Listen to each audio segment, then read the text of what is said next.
Ftesa e Shqipërisë në SBA për të bërë antare e Bordit të Paqes për rindërtimin e Gazës u kthye në mollë sherri në parlament. Shkaku bë amendamenti i opozitës, e cila kërkoi heqjen e emrit të kryeministrit Edi Rama si përfaqësues dhe zëvendësimin e tij nga presidenti Begaj.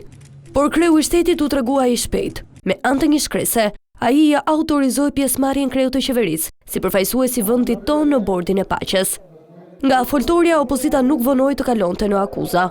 Kryetari i Partisë Demokratike Sali Berisha pretendoi se udhëtimi i kreut të qeverisë në SBA do të çonte në arrestimin e tij. Seanca merr një karakter të paimagjinueshëm, vetëm për shkak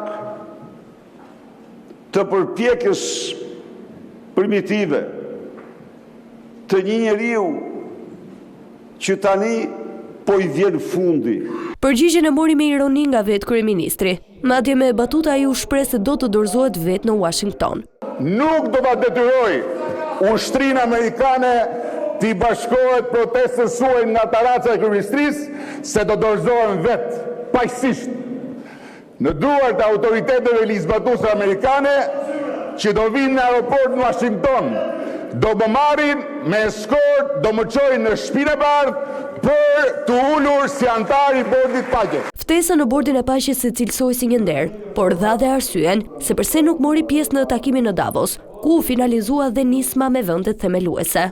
Ti përgjigjesha ftesës së babait apo të mikprisja vajzën këtu në Shqipëri, edhe zgjodha vajzën. Dhe natyrisht që vajzën e zgjodha me lejen e babait.